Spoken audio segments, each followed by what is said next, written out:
Hey, woman owner. On today's episode of the Woman Owned podcast, we feature one of my absolute favorite people to watch on Instagram. She is Jenna Harding. Her page is Jenna's Page. She is fast approaching 100,000 followers. She has a seven-figure business. And in today's episode, she's going to lay out how she used a practical IG growth strategy to take her company from 70,000 in revenue, working 17-hour days, to a seven-figure business serving hundreds of clients in a beautifully scalable way using a powerful IG content creation strategy. Don't go anywhere. If you serve clients, if you're currently marketing on IG, you are going to want to pay close attention to today's case study. Here is Jenna Harding. Jenna Harding, welcome to the Woman Owned podcast. Thank you so much for having me. This is fun already. So you are one of my most favorite people to follow on social. We'll be sharing all of your social links here in a minute. But I want to get started before we get into social strategy and talking about how you've leveraged IG to, more than 10x your business and your audience. I want to start off by going back to the very beginning. So what is your woman-owned story? Oh my goodness. I never asked for this. I was a actor bartender, and I had gone my whole life trying to be an actor. I grew up on stage. I was on stage as a little kid. I went to musical theater school. That was my whole shtick. And then I was bartending in a comedy bar for almost a decade. And I started volunteering at this yoga studio. You know how you can do an energy exchange where you work for classes? So I was doing that. And then one day the owner needed help with his phone.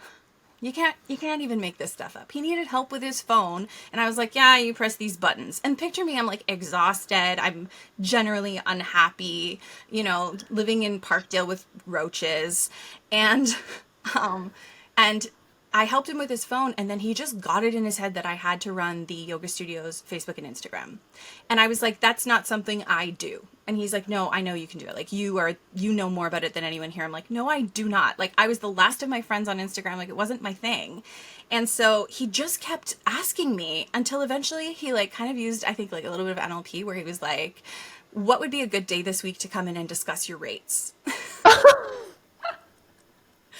So I'm like, okay, great. So $300, I'll run your Instagram and your Facebook full out.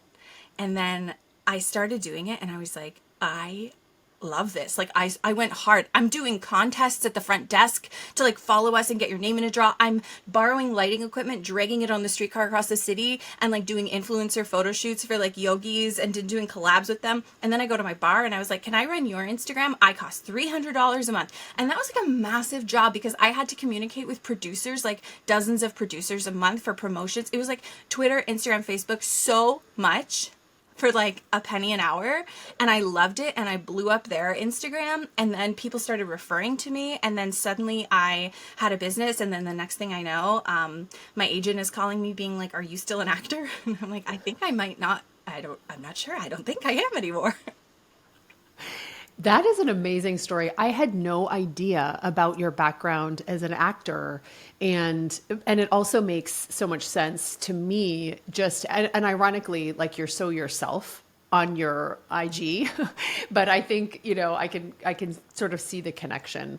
What's interesting? What was the first name of that person who was like, what are your rates? Do you remember? I don't remember. I don't remember. I can see his face. I know. So the reason I'm asking you is because Jason. So I have a Jason in my life too. But my Jason, her name is Margot. And she was and I can remember I was an entrepreneur already, but I was doing something very different. And she wanted me to teach people. And I was like, no, I don't do that. I don't teach people things, I consult, behind the scenes, but she's like, no, I really think, and same thing. Look, we have this contract. It's this much money. Do you want to do it? And it's funny how these people, they show up in our lives and, pester us with this opportunity that can completely change the trajectory of our lives. And I don't know what made him, was a voice coming to him telling him, you've got to get this girl. You know what I mean? Yeah. It's so strange. So when you look back and think about your ability to just kind of start blowing up these accounts, what was it? Like what, when you really think about if you could distill what you were doing, because there were a lot of different things, but if you were to distill what you were doing to one or two things that was just so, take somebody who doesn't really know what they're doing to create those kinds of results. Like what was it? How would you explain it after the fact, your Yeah, so success with I them? think that everything I do is teachable. It's you can learn it if you focus on it. But the one thing that I think had going for me that was innate was this understanding of entertainment and PR, because that's the world I had been in.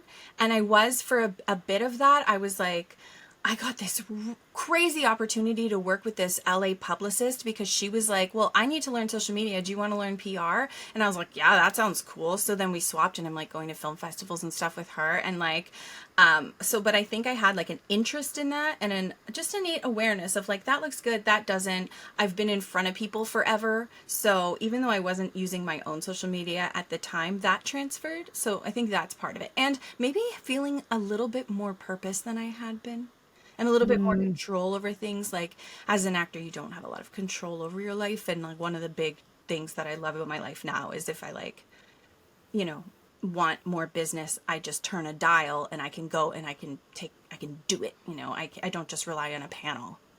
Yeah. Yeah, exactly. Oh, I love that. Okay, so let's talk about 2020. So it's 2020. Your business at that time is basically running other people's social media accounts and helping them be successful. You're doing about 70K in sales a year, like working, as you were saying, it's not a good 70K, because I'm like working 17 hours a day, you know. Take us back to that place where you are, you basically have an agency, but you're not actually using IG for yourself at all. What was your life and business like back in 2020? It's 2020. I'm living with my boyfriend. He would go to work. I would come downstairs, sit at my desk on Queen Street in Toronto, and in my pajamas without having brushed my teeth. And then he would get home around 2 or 3 in the afternoon, and I would still be in that spot, not having eaten, maybe a cookie, not having moved. And because I was just so overrun, right? And no one taught me how to do, well, like all of us, no one taught me how to do this. And my project management system was a bunch of cue cards on my desk that each had a client's name on them. And I would take a crystal and I would put it on the client's name if I had finished their stuff for the day. And then if all the crystals made it onto all the cue cards, everyone was taken care of. And I remember I had like 10 projects at the time between like short-term, long-term social media and PR. And there was not the automation that we have today. Like now I Yeah. teach my clients like an everyday user can automate with later and create Canva graphics and a pinch. Like I was outsourcing to graphic designers because we just didn't have the tools that we have today that were so simple. Yeah. I do have to say, though, there's something incredibly attractive about that project management system. I'm like crystals and cue cards. I get it. I get it. We definitely want an Asada or a Trello or whatever, but that does sound very attractive. Okay. So you're doing this and you're not actually doing your own social. What was it that changed? Like what prompted you to finally take IG seriously in your own business and for your own growth? Yeah, so full stop because my coach told me I had to. And I signed up with that coach because I started hearing these words like scale, which I didn't know as a word. I was like, what does Yeah. that mean? And then the concept of instead of doing one to one, do one to many. And I'm like, what? Like, this is a completely new concept to me 4 years ago. I'm like, oh, that sounds like it makes sense. I start trying to make an online course by myself. One day I go to a cafe, I write like literally the entire thing, and then accidentally deleted it all before I got home. Like contacted customer service, nothing you can do. I tried to create an online course multiple times by myself without like the support of an expert, and just things kept going wrong and it just wasn't happening. But I had heard this concept, and then I found Courtney Shaw, who has a program that doesn't exist anymore called Yay for 100K. Biggest investment that I had ever made, but it was to streamline your services, which obviously my crystal butt needed, and create a scalable online course. So, And so what happened? so I joined that program and it changed my life. Like it was tremendous. It was so good. And she wanted us to create a freebie, like well before the course was ready, because we weren't allowed to do the course until our clients were at capacity. That was like her rule. And so well before the course was ready, I made a freebie that was a PDF that gave away some tips, but also teased the formula that I was going to teach. And the formula was based on what I had realized I was already providing my clients, but so much of it was innate. I didn't have like systems. So I just kind of had to step back and look at what I did day to day and figured out, like, reverse engineered the strategy out of that. Like, oh, Yeah. I do always do this for client A and client B. And client C always has something a little bit entertaining every week. And, oh, I guess client A and B do too. So, like, I had created this formula that I was using, but I hadn't actually, like, named it or made it super specific. Okay, so was that freebie then the genesis of your IG strategy that you teach now to hundreds of Yes. entrepreneurs? Is that okay? Yes, fully. So Very I cool. needed to, sorry, I needed to get eyes on the freebie. So I needed to do something. And she was like, you need to be using Instagram if you're doing it for your clients. And then I was also doing still Facebook and that. So I kind of had a little bit of niching to do there. Yeah. And yeah, that was the big thing that made me. And I had like a YouTube channel because I thought that would be the thing. But yeah, she's like, you need to use Instagram. So I started using Instagram and promoting this freebie. And I turned my account that had like 1,000 followers at the time as like an individual. And I started trickling out this like business talk and social talk and how to grow your business content. Okay, so let's flash forward 4 years because, as we were sort of chatting in the green room, you were saying it took like 4 years of working on my own account, to really develop the IG strategy that I use today. Did I get that right? I wouldn't say it took the whole 4 years, but it took 4 years for me, my account to like really explode. But Got it. I didn't need those numbers to still have multiple six-figure business with a small account because of the strategy. Got it. Okay. Yes. So that we're seeing this, we're starting to see the full power and potential of what it can do, but you were actually seeing that, with the strategy by employing the strategy we're about to talk about. Yeah. You were seeing that much earlier. Okay. So let's talk about your IG strategy. Does it have a name? Did you call it something? I only because I had to. It's called the Yeah. Instabooked formula, but I'm probably gonna rewrite that. But Yeah, that's what it currently known as the Instabooked formula. is. Just as Jenna Harding was formerly known as Jenna Werner. Yeah. Right? Everything's getting a new name. Okay, so I love this. So walk us through this strategy. So you start developing it 4 years ago. You take some time to kind of perfect it. You don't have a big audience at that time, but it's producing for you and helps you hit multiple six figures. So can you walk us through sort of the key components of your Instabooked formula? Yeah, okay. I would say key components, the one that people probably don't expect me to say right now, is to put everything you can in place so that you actually do the shit you're supposed to do, right? Say more, say more. I love this. So, for instance, the biggest complaint that people say is, I don't have time, or this takes too much time, or I feel like I'm wasting time. So speeding things up is imperative. And I experienced that with the cue card situation. Like, I had lots of ways to speed things up. And then even just balancing multiple clients as my agency grew, like I had all the tricks and they became normal to me. So now I teach the tricks to the people. So even something like, I never look nice, I never look camera ready. Okay, well, when throughout the week for other reasons do you look camera ready? Do you have meetings on Tuesdays? Do you teach classes? So let's pair that with social creation, right? Have your ideas ready so that when you have makeup on, you have ideas ready there to film. One of Love the that. ways that I teach specifically, there's a million things, but one of the ways that I specifically teach talking head reels, like when you're talking right to the camera, is to film your hook twice. And then stop rolling every couple of sentences. And then if you mess the sentence up, you can repeat the sentence. And then you end up with like, say, 5 clips. And you don't need to like, quote unquote, edit this. You just need to trim the beginning and end of each clip, right? Because if you messed it up, you started it again. So I'm filming my hook twice, trimming the beginning and ends of each clip. Editing a talking head reel should take no more than 5 minutes. Why do you film the hook twice? Because the second time you're going to be more grounded. So smart. You're I'm going to use almost that. always going to take the second one.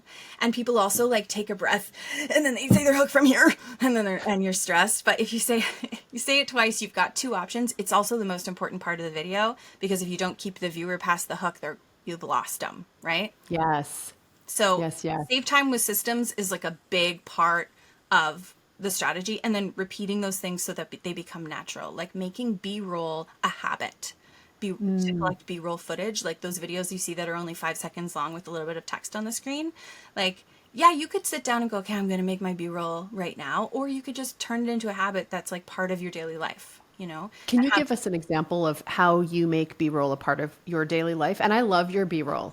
It's like, oh, that's so simple. That's amazing. She's like peeling ginger, she's folding laundry, or she's, she's just walking or doing something funny or sitting on the grass or whatever. Like it is really neat. Like what does it look like for you to kind of weave B-roll creation into your everyday life? Well, I'm a bit of an exception now because I make so many videos about how to film B-roll that I end up just using that B-roll as my B-roll.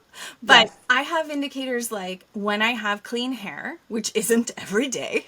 Yes. So like I go, okay, well, that's part of my habit. I share a waterfront by my house. So like when there's no one else by the waterfront and it's still, that's like, oh, I should just grab a clip. And like everyone is going to have a different line on how much they want to incorporate this into their daily life and how much they want to be regimented about their marketing time. That's totally fair as well. How this started was back when Instagram was like a little bit more aesthetic and photo based. I would take pictures of my clients, my entrepreneur clients, all like we'd walk through the city and I'd like take pictures of them to use. And remember the aesthetic of like a beautiful mural or a colored wall and someone standing in front of it? That was Yes. so popular that I still to this day clock colorful walls everywhere I go. Like just to have like a mental note of it. So you start making the habit and then it becomes not energy sucking. It's just part of what you do. Oh, that's interesting. Even how you anchor, because that's like a huge part of habit formation, which is anchoring it to something else. When I have clean hair, and then I do this. When the waterfront isn't in use, I do this. So creating that habit formation. Okay, that is really interesting. What would you say is another key part of your Instabooked IG strategy that people might not expect, or that is really, really important in your view? Okay, I'll tell you the most important thing. It's that you have three different types of content. You've got growth content, nurture content, and sales content. What happens with people is they go, okay, Instagram is supposed to be growing my business, so I better sell, or I better circle this content back to a sales pitch, or some people teach, put a CTA on every post, but it shouldn't be a CTA to sell because if you don't have that growth content that just gives to your audience is just entertaining or interesting or fun or inspiring or informative or that resonates deeply with their soul, whatever it is that is optimized for growth, then you don't have eyeballs to see the sales content. I love that. And how do you differ between the sales content and the nurture content, like growth content versus nurture content? How would you define nurture content as separate from either growth or sales? People get really up in their head about this. It's one of the trickiest things to teach in my program, but you can just think of it like growth content is shorter, easier to consume, has a lot of context off the top, and gives somebody a thinky moment, like something, but doesn't necessarily like go into great detail. And that's also most likely to get distribution, right? Like a short form reel is what goes viral, not you sitting there talking to the camera for 5 minutes, Yeah. right? On the flip side, if you're talking not video, if you're talking graphics, like carousels are the second most likely content to get distribution. And that's where things kind of get murky. Like reels are number one, carousels are number two. But a nurture content would be like very in-depth and educational carousel that's multiple slides and is super targeted to your ideal client because they're probably not going to share something like that because their followers aren't them repeated. You know what I Yeah. mean? So if you're teaching something in depth that only a business owner is going to care about, and that business owner has a following of clients, they're not sharing that. So that would be more nurture content, more to show your expertise and help take, your viewer from point A to point B. But so it's necessary, but it's not going to make your account go viral. And then a Yeah, sales yeah. post, no one is sharing. No one is sharing your sales posts. They're always going to get the lowest number of clicks. They're going to get the lowest number of views. And that's okay because you also have your growth content doing that job. You don't need the sales content to get that kind of distribution. And how do you, and obviously you're experimenting, so your part of your job is to be testing and experimenting and constantly mixing it up. But what have you found for, your typical entrepreneur? They don't necessarily want to be an influencer, but they want to use social in a smart way. How do you sort of allocate the ratios between growth, nurture, and sales? We, everyone's different. Yeah. And you can easily learn this by trying to do it like within a week. So putting all of the ingredients, putting all those ingredients inside a week, but maybe the sales content is instead of selling your service, you're selling like your freebie or something that like a lead magnet because you still have to sell those, right? You have to sell Yeah. people on them as if they cost money. So we start by learning it as in my program. It's like, do all of these things, all of these ingredients in a week at like 3 growth posts, 3 nurture posts, and a sales post or something like that. But then really what you want to do, and everyone's business is different. You want to zoom out, go bird's eye view. When are my big selling times a year? So if you say have a live launch structure and you live launch twice a year, then you want to reverse engineer from that point. So those 2 weeks before your launch are going to be your sales weeks. Before that, we want like 2 or 3 weeks of nurture. And before that, just let loose, man. Your only job is growth. Your only job is to get numbers up. Like toss some nurture stuff in there, but play and have fun and just try and get eyeballs and teach those eyeballs and inspire those eyeballs so that you have their attention when that launch comes around. So, what we've talked about, we've covered a couple of aspects of a deeper strategy that you teach here, but one is this idea of preparing. And I love this because, this week on the podcast, the week that I'm interviewing you, our guest was Megan Sumrell, and she's a time management and productivity expert. And one of the things that I love about her work is, it's this idea that your schedule is your output, like where you planned what you do when, that's the output. But you have inputs, which is really thinking ahead of time to make sure that you have assembled what you need in order to create a great schedule. And that's what I'm hearing you say as well. If the output is the social content, like the IG content, the inputs are the habits where you film, setting aside the time, having the habits to create B-roll. Like there's a number of inputs that we want to be thinking about. And if we prioritize those, in some ways, the outputs kind of take care of themselves. Like we have what we need to create content. So that's one piece. And then the second is this mix that you're talking about between growth content, nurture content, and sales content. And, and I appreciate you sort of defining what each of those are and giving us some ideas of how we might start to put those together, whether it's in the period of a week or over the course of a year, depending on your structure. So I know there are other parts to the strategy, but you used this strategy and you were using it for several years to get to multi-six figures in sales. And the interesting thing is, what you've shared is that you didn't actually have tons of followers, while that was happening. How do you explain that? Yeah, The so money with the small followers.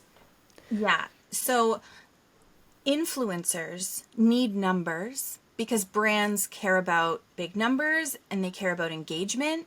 And because if you're only getting a kickback of a couple bucks off every item you sell as an influencer, then you need volume, right?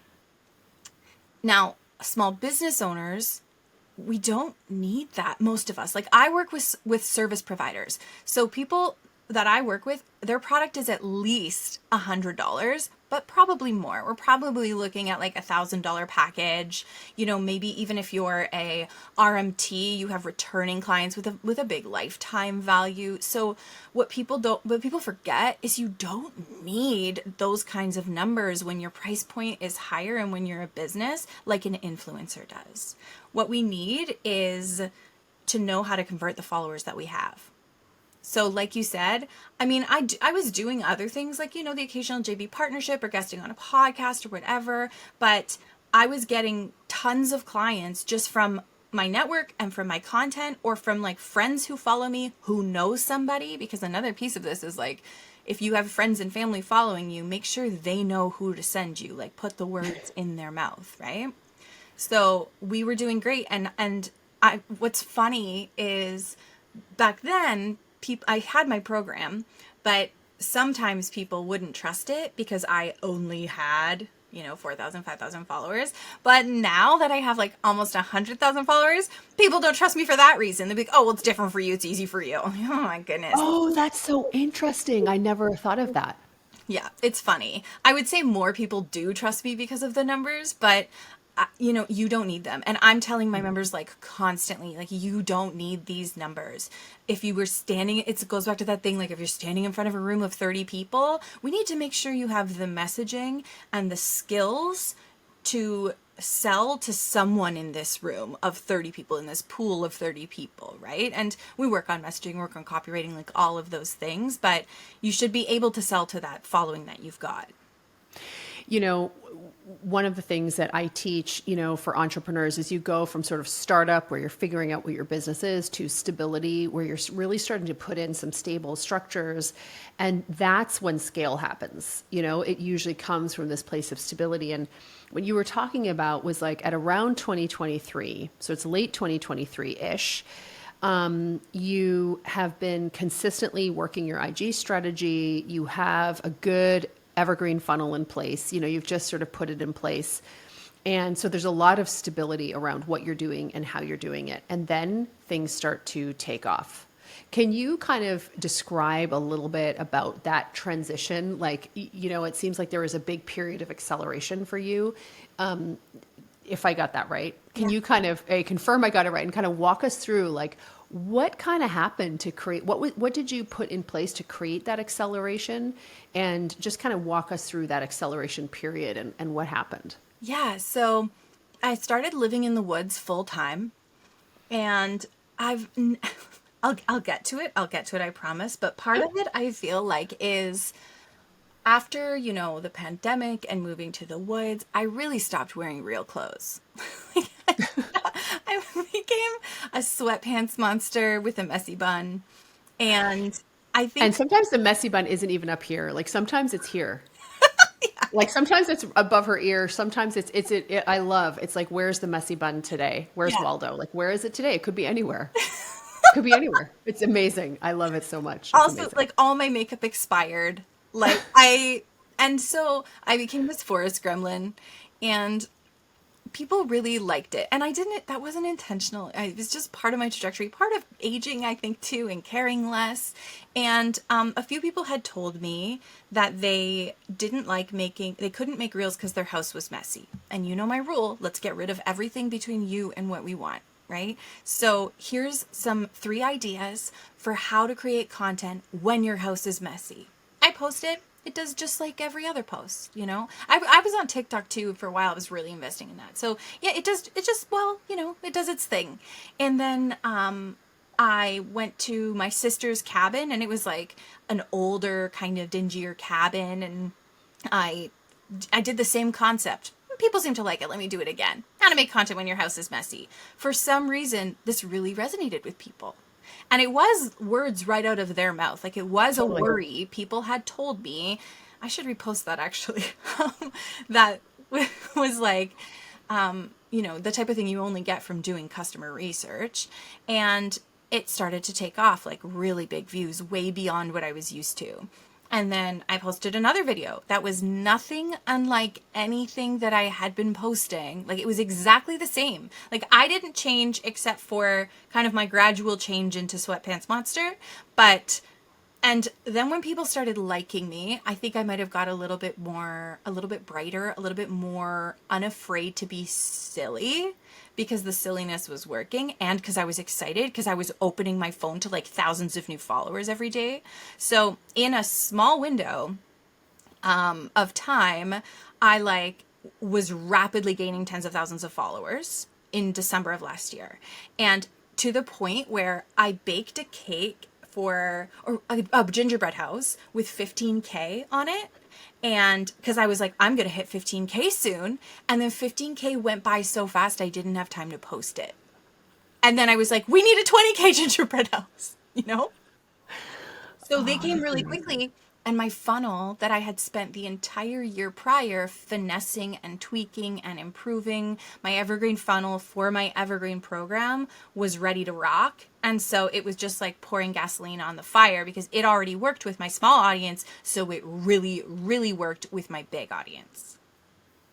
That is amazing. I love that story. And when you look back, like when you're writing your memoirs one day, what would you say, what would you say if you could distill? Obviously, there's a lot of pieces in place here, but what would you distill? What would be the one piece of wisdom that you wish everybody would get from your experience that you think could directly translate to anybody?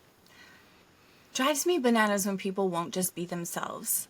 So, and I know it's like that's nothing new, but I've now worked with hundreds of entrepreneurs making their own content, showing up on camera, fighting the demons that go along with that. And when people are just like full, and you don't need to be goofy and silly like me, but finding that deep rooted confidence where there's not a voice behind your eyes going, oh, I hope people like this one. That's like, that's the ticket, that in messaging. But as Yeah. soon as you can show up on camera and people feel comfortable watching you because you feel comfortable being there, I think it's night and day.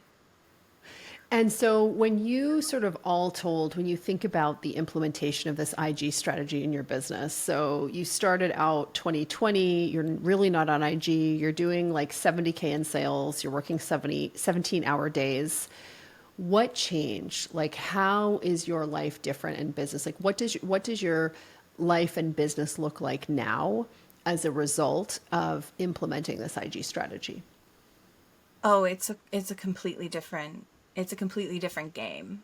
Like then I lived in that apartment in Queen Street in Toronto and I felt like, well, I've learned a lot of skills on client management too. So like then I was having like, scruffs.